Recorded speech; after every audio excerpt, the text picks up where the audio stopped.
Hello, welcome to the Richard Wade Review Show. Today, I've got a handheld that I've been very excited about getting. I ordered it. I ordered it off of AliExpress.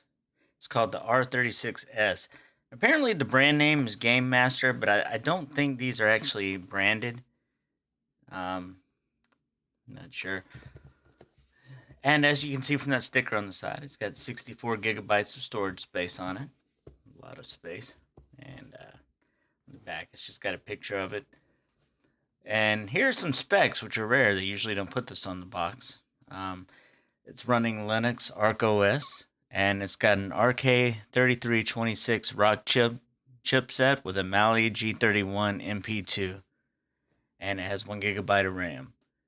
And the battery is 3,500 milliamp hours. So those are pretty good specs. I've already opened this, but it came just like this, so I'm gonna push it out the bottom here. Get the box open, take the top off, and as you can see, it comes in. Looks very nice in its packaging. So I'm gonna get it out. I'm gonna lay it to the side for a second, see what else comes in the box. Lay that back there. All right. Just comes with a little charging cable. It's USB-C, as you can see. And there's an instruction book. It seems to be mostly in Chinese. Okay, it's English on the backside. Oh, actually, it does have instructions here. All right, excellent. That's actually a good instruction book, well translated. I'm going to have to look at that later. I haven't had a chance to do that yet. All right, now to the handheld. I'm going to move the camera up a little bit here so we can get a little bit better view of it. There we go. All right. This is basically just your normal layout. You got select, start, A, B, Y, X, D-pad. The D-pad feels pretty good. I mean, it's a little bit hard to do like diagonals on it, I feel like. But you can loosen it up by taking this apart and loosening the screws behind it. But I'm not going to do that. I think it'll loosen up as I play it. This is supposed to be a function button. It doesn't really appear to do anything, though. All right, and we've got two different ports here. As you can see, it says DC. That's the one you use to charge it. And OTG is an interesting one. It means on the go, and you can hook up USB devices to this. So that's the next thing I wanted to get to after showing the buttons. It's got L1, R2 in the back. You just kind of put your fingers around it. It feels good in your hand. Not super bad. I like it. But yeah, what I was going to get to next is the Wi-Fi. Actually, oh yeah, here. There is no Wi-Fi on this unit. However, you can use a USB dongle to hook it up. It comes with most things you would need to play games. You could take out the SD card and add more games to it if you want. And it looks like there's this. Oh yeah, there's a second SD slot back over here. So on this one is the one that has your games on it. And that's the one you can take out and load more on.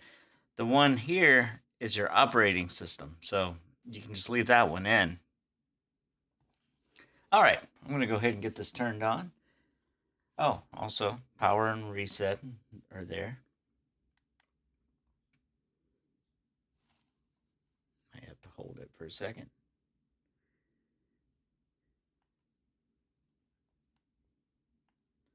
When did I hit the... Oh, there it goes. Okay. And we're just going to let it load up here. Now, the good thing about this system is this chipset that it runs is actually a pretty popular chipset for handhelds. And it runs Ark OS 2.0, which is a very good system. I've had it before on previous handhelds I've had. I have to say, from the limited amount of time I've played with this, I feel like this is probably the best handheld I've had that's below $50. Actually, probably one of the best I've had besides, running things on my Steam Deck. I'm going to turn that volume down a little bit. Volume button's over here. All right. I'm going to go through the menu a little bit. We've got CPS, CPS2, CPS3. We got MAME, and all those have several games on them. The MAME has 1,928. Wow.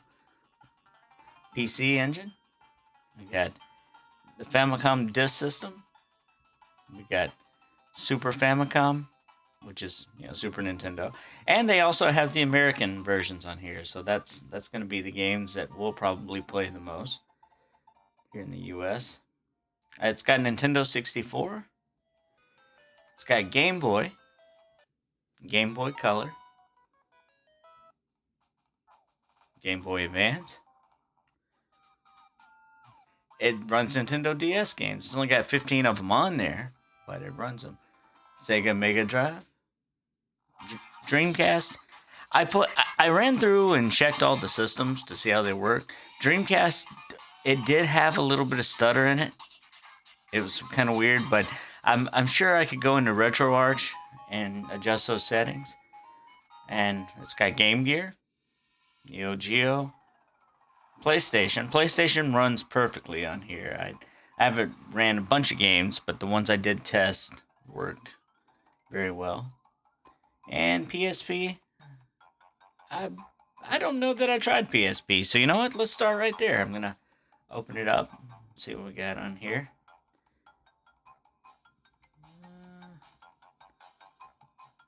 I was hoping for.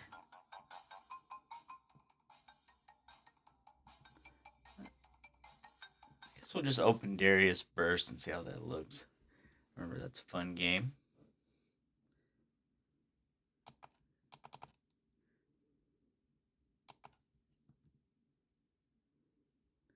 Now you can. These games, when you open them first, are going to be stretched. Apparently, you got the Japanese version. But you can open RetroArch, and you can change it to do core provided aspect ratio. That's going to put it back to its regular ratio. So I believe this is a 4:3 screen, and maybe the PSP was a 16:9 or something like that. But I don't know. I'd have to double check that. But yeah, it looks so far. A little sound stutter there, but I didn't actually play the original game, so I don't know if that's something it actually did on the original hardware. Oh yeah, it looks like everything's running perfectly. No delays, no weird sound stuff. So PSP games do actually run well on here. Oh, it's got turbo buttons. I am gonna have to get used to the way the R1, R2, L1, L2 buttons are laid out, because you've got your finger across them, and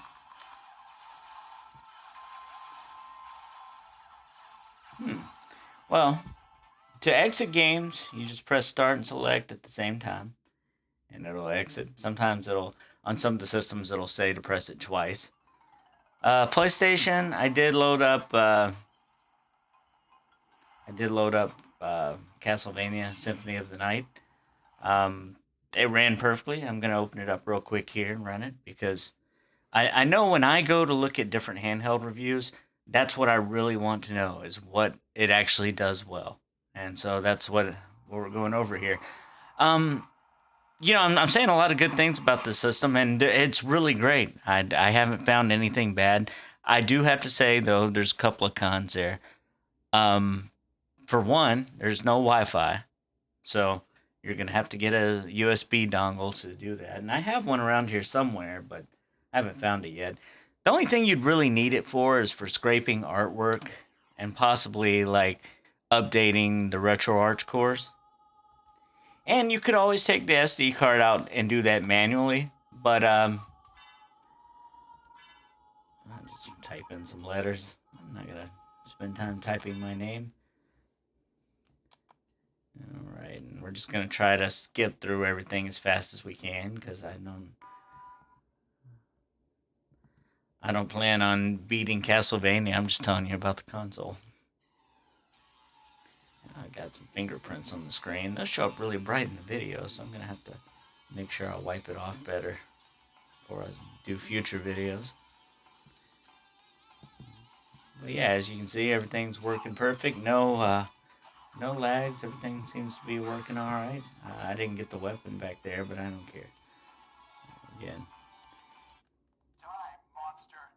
And as you can tell, the sound's pretty good. The speaker's right here in the front mounted speaker.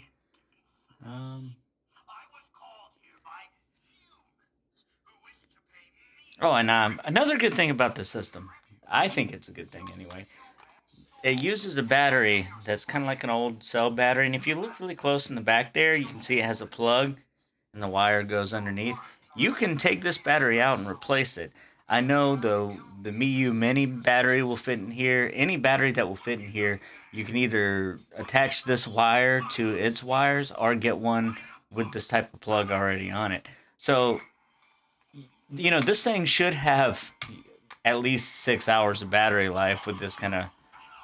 Oh, I'm not even paying attention to the game. It doesn't matter though.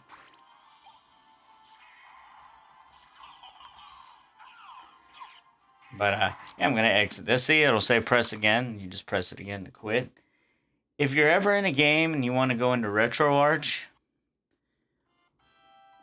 let's just open a Sega game, I guess. That'll be a good example of that. If you're ever in a game and you want to go into RetroArch, you can press. Oh, hold on. There we go. Which button is it?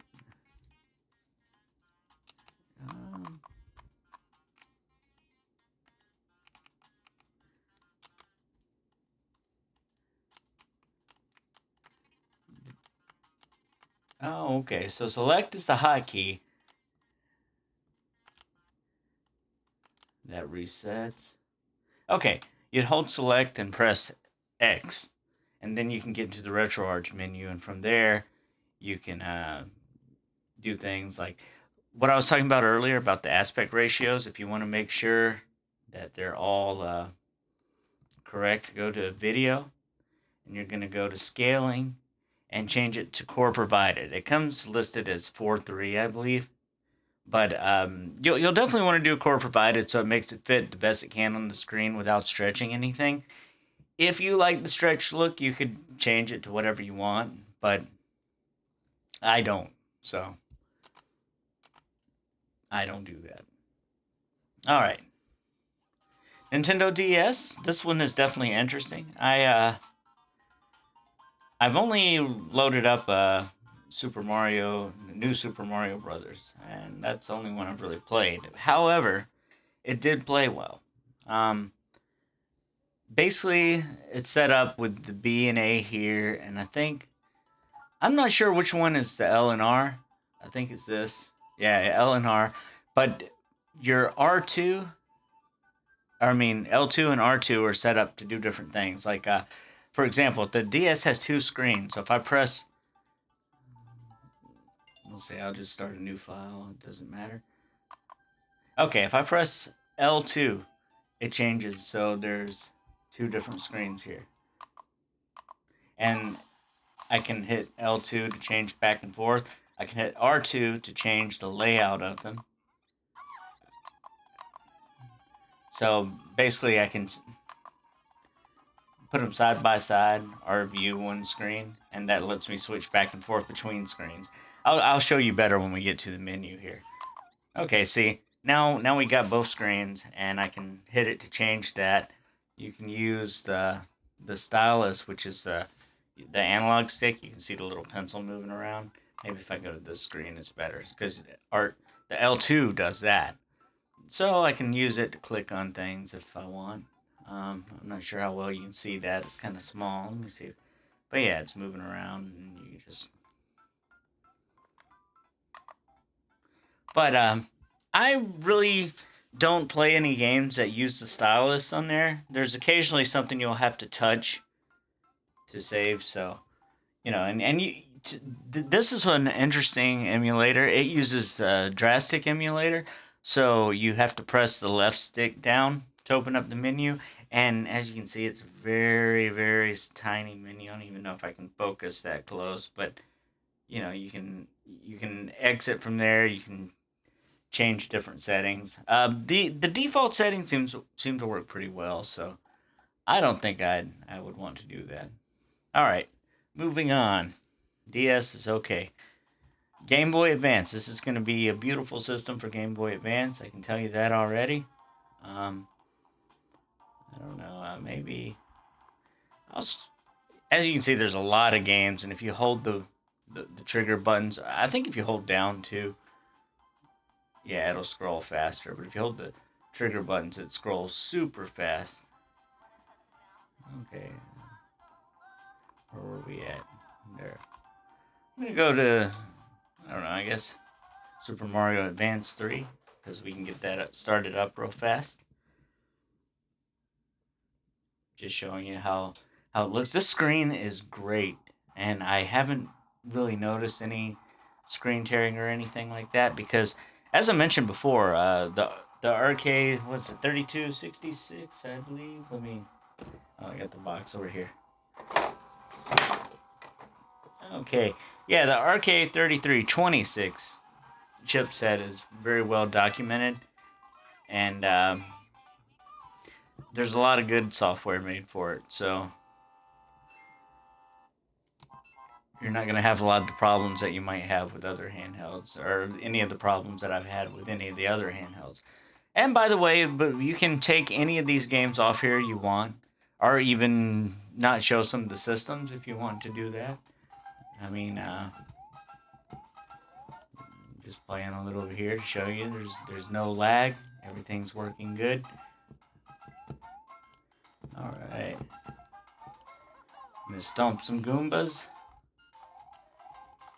All right, and that's enough of that. I'm gonna exit here. Oh, and by the way, the save games do work on here, unlike some of the other emulators. The other two systems I had shown earlier this week, you can actually save. You had to use the save state. Save states are available in RetroArch. You'll open them up the same way you do. I believe there's probably a hotkey for it, like select plus another button, but I am not sure about that. So I'm not sure how to do it exactly. So I'm sure you'll be able to figure it out, though. If you're watching this video, you probably know a little bit about these, or there's other videos that go through it and show you how to do it. So we're not gonna do a RetroArch tutorial. We're just gonna go through a Game Boy and Game Boy Color. I'm sure they'll work amazing. They work on everything that runs anything. Yeah, that's working just fine. Let's see how the Game Boy like black and white games look. I'll just open up Aladdin.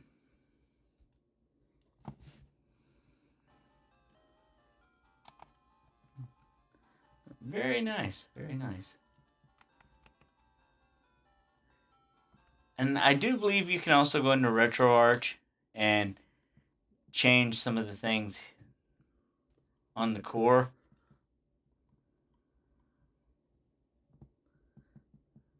Let's see. I don't even know where to go, but I know that you can change the colors, so it displays more of the greenish color if you prefer that on Game Boy. Nintendo 64, it seems to work pretty well. I played a little bit of Mario 64 earlier just to see. I did notice some graphical glitches on the castle, but with Nintendo 64 emulation, there's a lot of that, and you can choose different cores, and RetroArch will work better with different games. But we're just going to open California Speed real quick, because I know that's a game I like. I haven't ran it on here yet. See, there seems to be, well, I don't know, that's probably fine.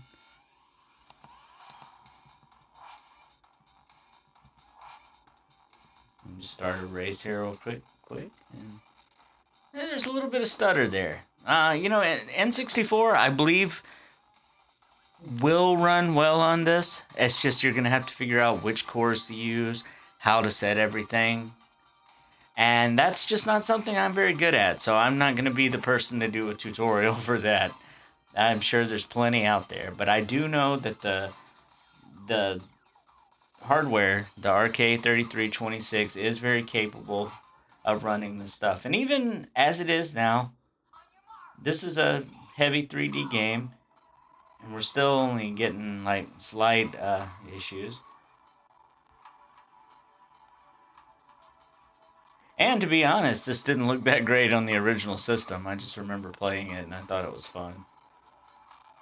But yeah, there's some sound stuff going on. I'd definitely go into some of the settings and maybe try a different core.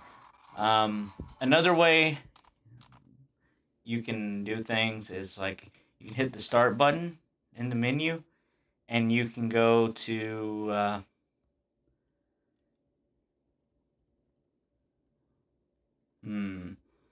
I thought there was a way to change the core on here.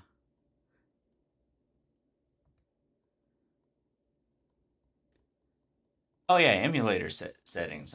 You can go to like N64, and then you can.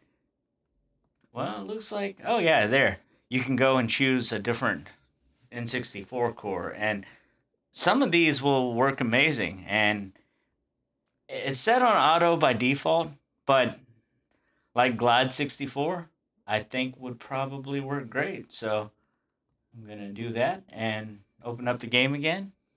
We're gonna see how it works this time. But some of them may not work at all.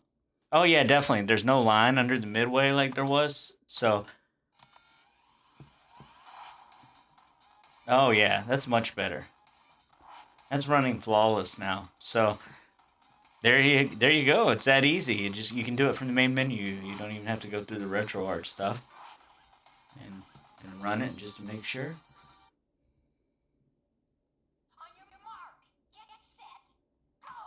It still has some audio stuttering. Actually, worse audio stuttering, but better graphics. Let's try another one. Might as well while we're doing this kind of stuff.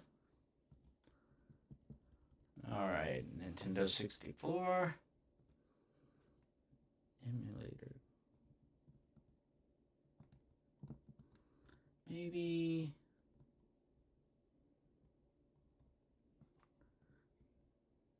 try that emulator. I've never heard of it. It's called Rice.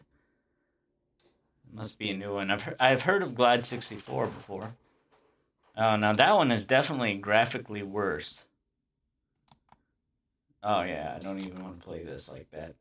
That one is not the way to go. All right, I'm gonna try.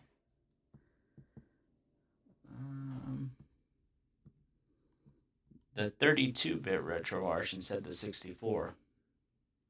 Sometimes when you use multiple cores on N64 emulation, it gets a little bit weird. So we'll see how single core emulation works. No, it's graphically wrong too.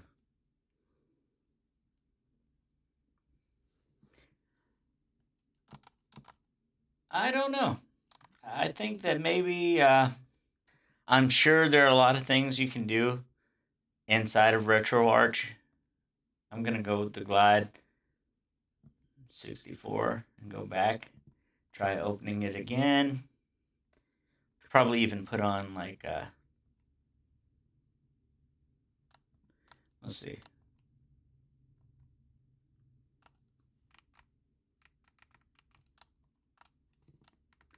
Well, now, oh yeah, I'm not running RetroArch because Glide N64 is a standalone emulator. So, I don't know. Maybe you can go into well, actually, this seems to be running better now. I'm not getting those same sound stutters like I was before. So, I don't know. I'd say just experiment a little bit. You may be able to get something good for it. Out of the box, though, this thing needs a little work on N64, which, future updates or even possibly an update that's available now will provide. So, I don't think it's the greatest system right now for N64, although it probably could be. It's pretty close. Super Nintendo, I'm sure it's going to be great. I have no doubt of that on this system. But I guess I'll just open this game. I don't even know what it is. Arcana. I don't think I've ever played it. Oh, it's made by Hi. I thought that was Hal all this time. Maybe it is. I don't know.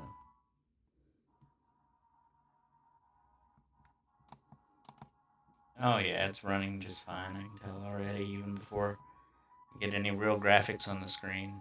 The sound's perfect. A little bit of stuff going on in the background. Let's go a little closer here. Yeah. I'm trying to look at the screen of the game and look at the phone at the same time to see what's going on. Maybe I'll do something that doesn't have some long loading screen. Something that I know. Maybe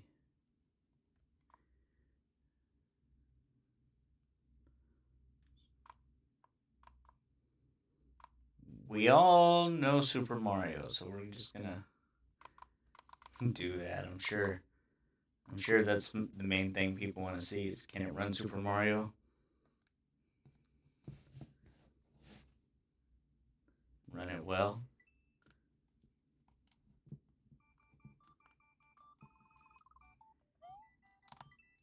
Oh yeah, it's running it perfect.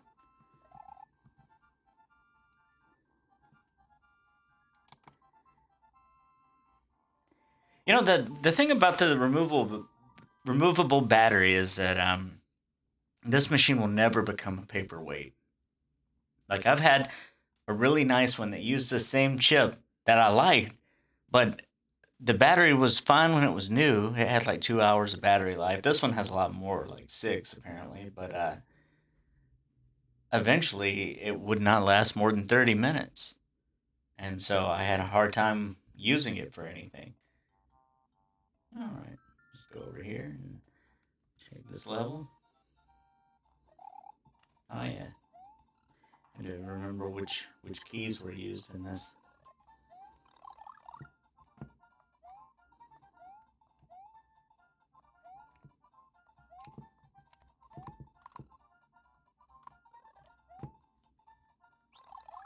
Let's see, yeah, it's running.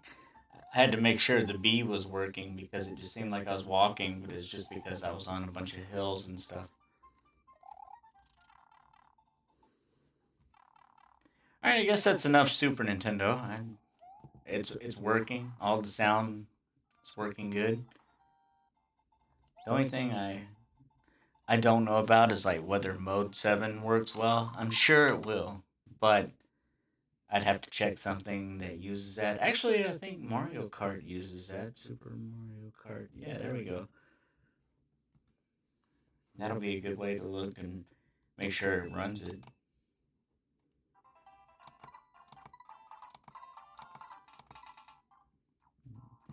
All right.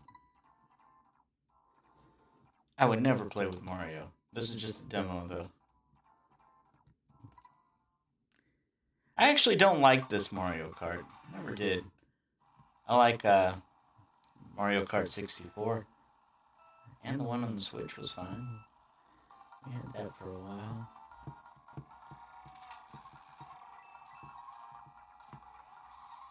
All right, power sliding with the right buttons. Yeah, Mode 7 is definitely working just fine. You know, I never owned this, but as far as I can tell, I don't see any weird graphical issues. All right, we're gonna exit that, and then I am sure Nintendo works just fine.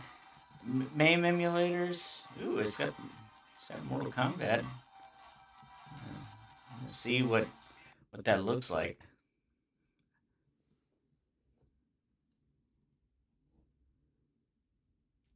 If it even loads.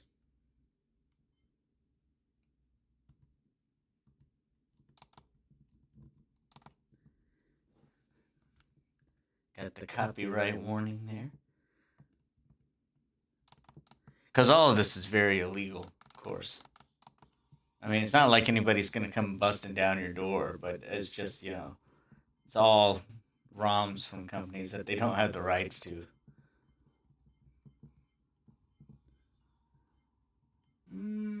Where is Scorpion? Is that Cyrax? Didn't have it loud enough to hear. I don't even know who I'm playing. I should have loaded up Mortal Kombat 2, but I wanted to load up a game that was graphically heavy like this.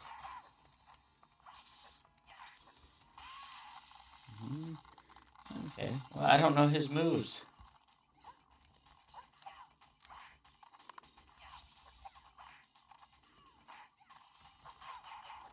Seems like you'd probably have to reconfigure the buttons to get it accurate. I don't know. Okay, I'm gonna exit that and go back. I wonder if it's got. Oh yeah, it had CPS 3, so ooh, loud now. I turned it up a lot. See how Street Fighter 3 runs. That's one of the most demanding classic arcade games. Well, besides like I don't know, like 3D stuff like Die Hard.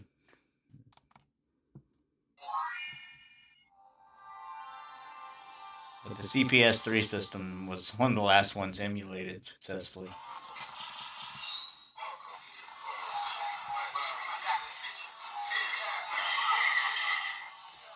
Loud. Alright, I guess we're gonna fight against Necro. Let me see what the buttons are. Okay, light kick, medium, heavy. Light kick, medium, heavy. Okay.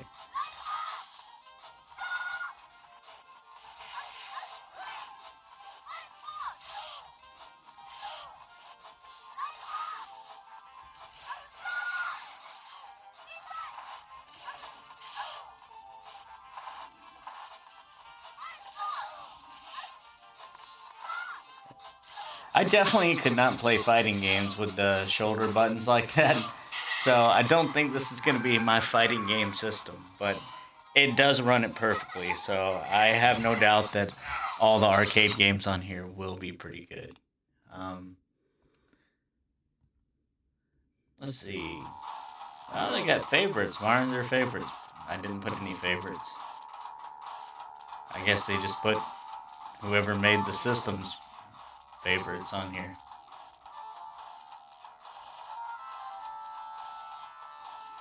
Although that's good games. There's Sunset Riders. It's one of my favorites. The Killing Blade. Oh yeah, I wanted to check out Neo Geo and see how they look because I love Neo Geo Turf Masters. You know, I'm not even really like a really big golf guy. I don't like golf. I've never played golf. But Neo Geo Turf Masters is one of my favorite arcade games ever made. We used to have it at a truck stop by my house, and I'd go there and just play Neo Geo. People like truckers walking around me and stuff. All right. Ooh, Neo Geo looks good on this. Really, you know, if this had Bluetooth and Wi-Fi, it would be the perfect system. I mean, you can add it with the dongles. I might even see. I know the Wi-Fi works. I might see if I can add a Bluetooth one also, and figure out if it's possible to actually reconfigure the controllers so that you can use two wireless controllers and hook it up to a television. I don't. Well, actually, I don't know if it has HDMI out or not. I haven't. I don't think it does. So this may not be good for a TV console. I wouldn't think so. Checking it out now. That's what I get for not looking into this stuff first. But yeah, I mean, Neo Geo Turf Masters is a great game. If you've never played it, I definitely recommend you try it out. Just golf, you know, you hit it 100%, hit it nice. I think I hit the slice button. Not so bad. Still gonna land in the rough, so I'll have to hit it harder. So it's 193 yards away, according to this. So I'm gonna want to actually use my 200-yard driver. Turn to the right a little bit. Hit it super hard. No, wait, not that. I keep hitting the hook button. I gotta figure out what the buttons are configured to. I know A is definitely the swing button, so No, that's A. So A, B, C, D. I would imagine. So probably try this again. So that, yeah, that's okay. That works. All right. So now that we know that, we're gonna. How many yards is it? Oh, 129. 140, and hit it about right there, and nice. Oh, look at that. Oh, I forgot I was in the rough. All right. Well, I'm gonna exit that. But yeah, if you're playing Neo Geo games, it's set up A, B, C, D, and I just figured that out from my ordeal there. So I'm gonna go ahead and exit this and move on to the next part. But if you never played that game, definitely try it out on whatever system you can. So it runs Neo Geo well. Let's take a look at the options, see what's in there. You can change the LED to red. It resets the system. That changes red. Also, if you go back and change it to green, it actually just goes to blue. So that's not a mistake. It's just that in China, the words for green and blue are the same. It's the same in Japan too. So yeah, it's not a weird error. It's just what they would call it. It's just a direct translation. There's some other stuff in here. Let's see. USB drive mount. Update. If you have Wi-Fi, you can update. Wi-Fi dongle. There's port master on here. If you have Wi-Fi, you can actually get ports that are made for this. There's a native port of Super Mario 64 where you can change the camera angle and stuff like that, and it's in high definition. I definitely recommend trying that one out. There's a lot of other software too. I don't really have a full list. I know there's a game called Castle Maldita that's really fun, and I'd recommend trying that. All right, the advanced options just has where you can restore your RetroArch settings if you mess them up too bad. You can switch the SD card that you play games off of. You can add a password to it. There's a built-in file manager that I would never recommend using. It's terrible. And gonna check through the menus, make sure I'm not leaving anything out. If you hit select, it goes straight to it goes like a screensaver with demos from different games. That's really cool. And then I think if you hit the A button, oh no, wait. Oh no, it's just a screensaver. I thought maybe you could open them from there because I've seen launchers where you can do that. Actually, you can. So you hit start. So that's a good way if you're sitting here bored and you don't know what you want to play. You just go to the main menu, hit select, and it's going to start going through and showing you games. I really like that because a lot of times I don't know what I want to play. You can just hit select. It'll keep showing you random games until you see something you want to try. It's a really cool feature. I like that. Big Karnak.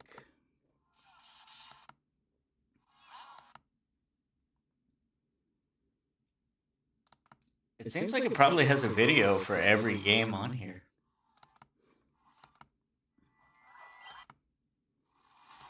Maybe. I don't know. I've seen this repeat a few times, so it can't be completely random.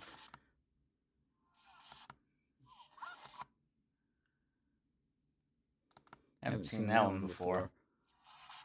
But I don't think they have a video for every game now that I'm like going through. I feel like maybe there's a few. Double Dragon 3, the arcade. That's awesome because you can buy all the upgrades. Like in the arcade, you could use quarters in the shop. to buy like nunchucks and stuff. And now you don't have to use quarters. You just press select. That adds more quarters. I'm not gonna play it right now. Oh wait, maybe I did actually. I was trying to go back with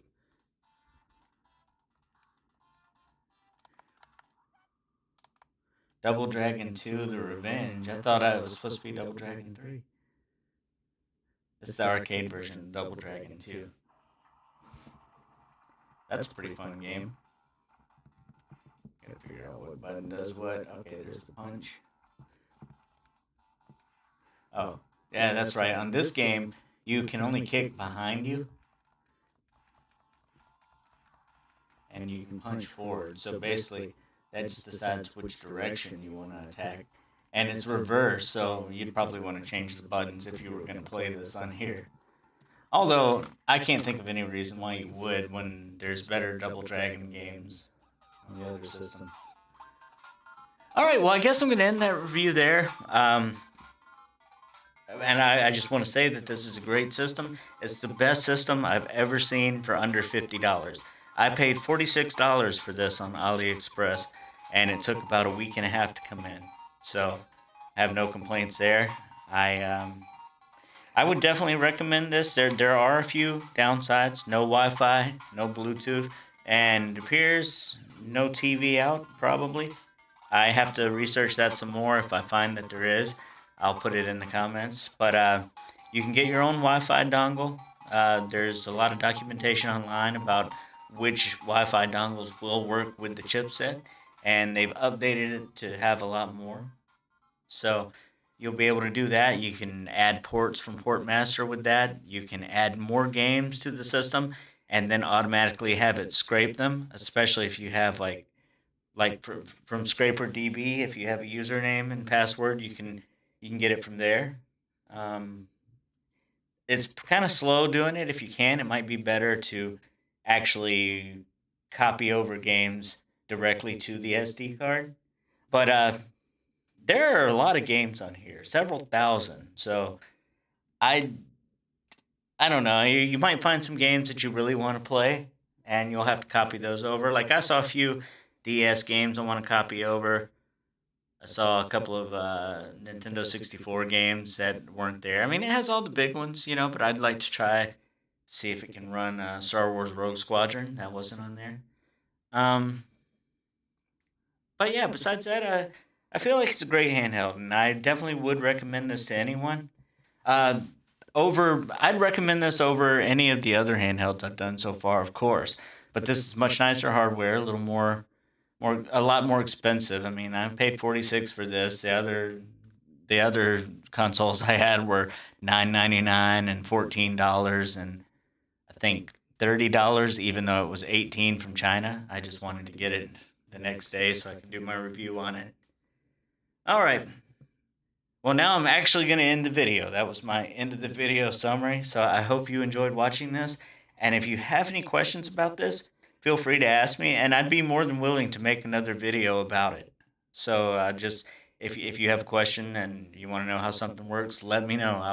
I'll figure it out and I'll show you. So I want to thank you all for watching, and I hope to see you next time.